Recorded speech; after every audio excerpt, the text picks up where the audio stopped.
You know what's insane? That 1 in 3 American adults has trouble falling asleep and sticking to a sleep schedule where they get enough sleep, and 1 in 2 feels tired throughout the week, every single week, at least once in that week. This might even be you, and I know it included me as well. So I went down a rabbit hole and figured out all the things that you can do to improve your sleep and fall asleep in just 2 minutes at night. It's long been proven that getting a good night of sleep is much more important for both your health and how you feel than your diet and exercise combined. So everyone who's worrying about their diet constantly and exercise, but their sleep routine is shit, well, that's kind of the problem. So you got to start there. You got to start at the root and work outwards. So once your sleep is taken care of, you can move on to those other things. Now, what's worth noting is the most affected areas when you are lacking sleep. The largest is your memory. So your memory actually becomes a lot worse, both short-term and long-term, when you've had a bad night's sleep. When we sleep, we actually make these memories into solidified long-term memories. So when we don't sleep well, we actually can't do this. And same goes for learning. Another area is your mood. You might notice that you're either more depressed, you're more sad, you're more angry, more aggravated or irritated throughout the day. And finally, your reflexes, which is why it's so dangerous to drive at night and do all kinds of things when you are tired, because your reflexes, they're impaired. It's much like you're drunk. So today we're gonna cover everything you need to know that I've learned and that I've implemented myself to get a perfect night of sleep almost every single time and fall asleep almost instantly when you hit the pillow. So a lot of this came from my own research, but a lot also came from my interest and when I took a look at Matthew Walker's Why We Sleep book. This is an incredible book. I highly recommend you guys check this out. You can find it on Amazon or anywhere where they sell books, but it's very in-depth, a lot of studies that were conducted in this book, and he has a PhD, so he knows what he's talking about. He's a sleep scientist. Okay, so this is how we'll break it down today. So first we're gonna talk about what you can do during your day to kind of optimize your sleep and kind of things you can do to get ready for that nighttime slumber. And then second, we're gonna talk about leading up to your bedtime, those final hours right before, what you can be doing and what you should be doing to have optimal sleep health. And then finally, when you're trying to fall asleep and while you are sleeping, what are some of the best practices? And at the end, I'll give you an awesome bonus tip that I've personally used that single-handedly changed how I slept each night and changed my entire attitude towards sleep. Okay, so let's dive right in. What can you do during the day to optimize your sleep at night? And it all starts during the day. So let's start when we first wake up in the morning. What do? We have an alarm. And usually it's a blaring alarm that scares the living shit out of us when we wake up. But that's not something we want. That increases our fight or flight response, which increases the stress hormone cortisol and adrenaline. And this is not good for us. It increases our heart rate and increases our blood pressure. So what we want is something that's very soothing, very calm when we turn it on. And I know Apple's Bedtime feature has a lot of these sounds, so make sure you use those, make it nice, make it gradually increasing in volume, and most importantly, don't hit that snooze button. That will wake you up again and do the exact same thing and spike your heart rate and your blood pressure again. Second, you might have heard this one before, but it is really important, is to exercise. But if you do exercise, you need to do it in the morning or in the early afternoon. Just don't do it anywhere close to bed, around 1 to 2 hours. Now, the reason for this isn't anything to do with the exercise itself. It's to do with your body temperature. And right after you work out or you go for a long run or a long bike ride or you go weightlifting, your body temperature is quite a lot higher than it is when you're sedentary. And if this is the case, your body has to actually cool down a lot more since we need a lower body temperature to fall asleep. So we need to make sure that we're not exercising 1 to 2 hours before bed to get this optimal amount of sleep. The third thing that we should do during the day, and this might not be a surprise to many people, but that's to limit your caffeine intake and make sure you're not drinking it past 3 p.m. For a lot of people, this might be a little bit earlier, a little bit later, depending on your tolerance and your metabolism, but 3 o'clock is kind of the barrier that I use, which hasn't caused me any issues. If you want to be extra safe, you can do 12 or 1 p.m. That is also completely fine. Just don't be drinking coffee into the evening. I know a lot of people say they can handle it, but it will still mess with your quality of sleep, even if you can still fall asleep. Another thing that we need to limit to 3 p.m. is napping. A lot of people use naps and they're super useful and a very good way to get some extra hours of sleep in our day, but we don't want to do this past 3 p.m. And the reason for that is that we'll have increased our melatonin while we're sleeping, and then it'll kind of cycle back and it won't come back down in the evening. So we can do it in the early afternoon as the so-called siesta that a lot of the world does, but we want to keep this before 3 p.m. if we can. And another thing that Andrew Huberman is a really big fan of, if you haven't heard about him, he runs the Huberman Lab. He has a great amount of content out there about sleep and sleep health. And what he recommends, first of all, is sunlight in the morning, but what I'm going to focus on here is to reduce your light intake towards the evening and even the late afternoon. So if you're using bright lights throughout the day, looking at bright screens, once you get to early evening, make sure you turn down your brightness, or even better, turn on night shift and use very dim lights, preferably warm lights in wherever you're working or whatever you're doing, and make sure there's no bright LED blue light, maybe from like 5 p.m. onwards. If you can do that, that would be immensely useful to your sleep health. And the reason we do this is because melatonin tends to increase when light is reduced. So if we continue to expose ourselves to really bright light that emulates that of the sun, we're gonna keep that melatonin level very low, and so we won't get as sleepy when we try to go to bed. Okay, now let's move on to our second part, and that is what can we do in the hours leading up to our bedtime that'll optimize our sleep as well and allow us to just knock right out when we hit the pillow. The first and one you might have heard before is that we don't want to eat or drink too much 2 to 3 hours before we're planning to go to bed.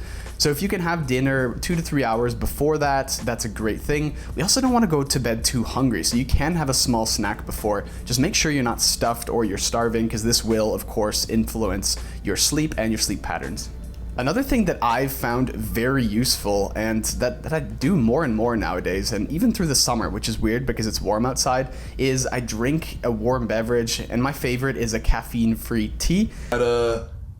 Chips and a hamburger with a bottle of water. And this one in particular, I really love. You guys should really check this out. I really love this. A little bit of honey in it, and it's called Goodnight Blend by Twinings, and it's incredible. It's just a really nice way to kind of increase your body temperature, which we'll talk about in a moment, but also to get your body a little bit warmer, which automatically makes you sleepier as well. And kind of coming back to that notion of being warm, we can also take a warm bath or a shower right before bed, since this also increases our body temperature. And this might seem counterintuitive based on what I told you before, how we need a lower body temperature to fall asleep. But the reason for this is when you take a warm shower or bath and you come out of it, all of the heat rises to your extremities and to your blood vessels on the extremities of your body, and it gets rid of all the excess heat to actually lower your core temperature more than it normally would. And so it actually optimizes you for sleep much more and makes you more sleepy. Another thing that you guys won't like hearing, but it's necessary, is to not drink alcohol as much as you can before bed. I know that's when everyone drinks, but you should day drink if you really have to, because alcohol really affects sleep, especially if you're drinking right up to the point pretty much where you're going to bed. So alcohol is in a class of drugs called sedatives, and what it does is it does make your brain really sleepy, but what it does is it simply kind of reduces the cognition and the function of your frontal lobe, which in turn makes it like a sedative because it's putting that area of your brain to sleep. And that's why we can most of the time be more outgoing, and we kind of don't have that rational thinking aspect when we do drink alcohol. And that's exactly the part that influences our sleep as well, because we get sedated, as it's called, but we're not getting that natural sleep. The sleep that we get when we do drink is also reduced because there's aldehydes and ketones that are released when we drink alcohol, and these also reduce the quality of sleep and also fragment sleep. What that means is that we actually wake up more throughout the night, even though we might not be noticing it because we're still drunk or otherwise, but we don't actually notice that we're waking up more often than we otherwise would. Another very staggering fact that I learned in Matthew Walker's book, Why We Sleep, is that it can affect learning a lot if we drink alcohol. Because of this lack of quality of sleep and the alcohol mixture that's combined, if we learn the day before and we drink and then sleep, the learning is impaired for up to 2 weeks after that, which is absolutely crazy. So if you're cramming for final exams, don't drink alcohol. It'll absolutely ruin your studying tactics. So just focus on your sleep and drink once you're done. Kind of related to what we can do during the day and into the evening is when we get closer to bed, we want to keep reducing the bright light and blue light as we get closer. Again, you might have heard this a bunch of times, but it's so important. Night shift has really changed the game here, so you can still be on your devices. Just make sure the brightness is really low, and the best is to just avoid it for roughly an hour before you go to bed. That'll give you the best results. Another thing that's really helpful and has proven time and again to myself to help me fall asleep is to just take part in a relaxing activity before you go to bed. I like to do at least 30 minutes before bed, but something like reading or doing a puzzle, or my favorite is to play a good game of chess. That's always a good thing to do. It's so much fun if you have someone to play with.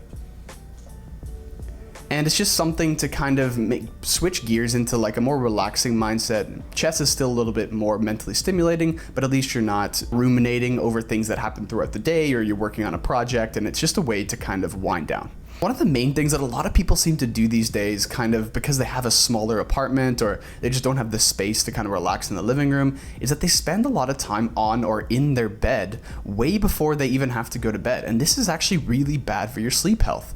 And the reason for this is that we want to associate our bed with sleeping.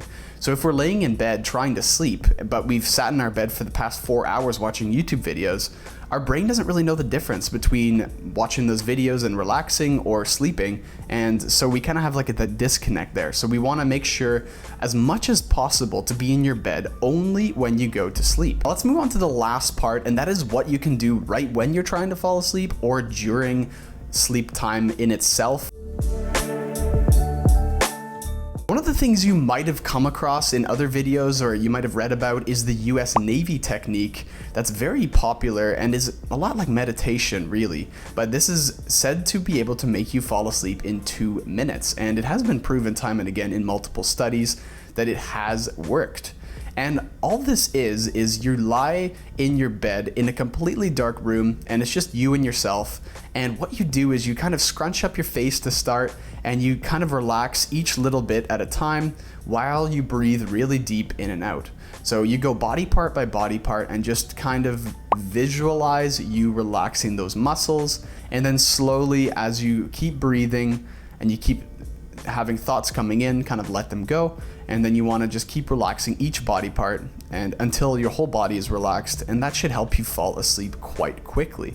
And again, this is with practice. You're not going to be able to do this the first time, but if you do this long enough, like meditation, it'll have a lot of positive benefits. What I choose to do myself is an actual meditation. I do it in the morning and in the evening, so it also helps me fall asleep. I prefer a guided meditation as well, so you can do that if you prefer over the US Navy technique.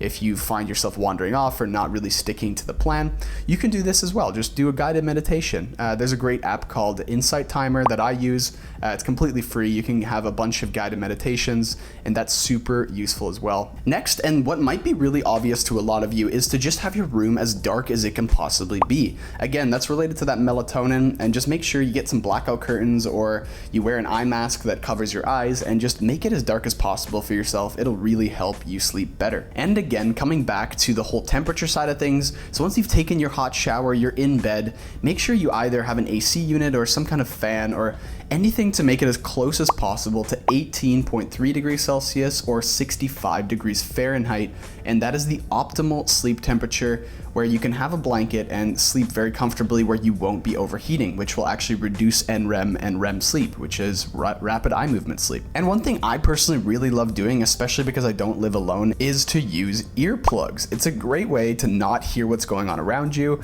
and kind of just be in your peaceful zone, even in the morning when your roommate or your family gets up and they're otherwise they would be disturbing to you. You won't even hear them. So it's another way to just get more sleep and sleep for longer. Finally, if you can't fall asleep and you're just laying in bed, you've tried all of these tactics, you're at the very end of your wits, which trust me, I've been there.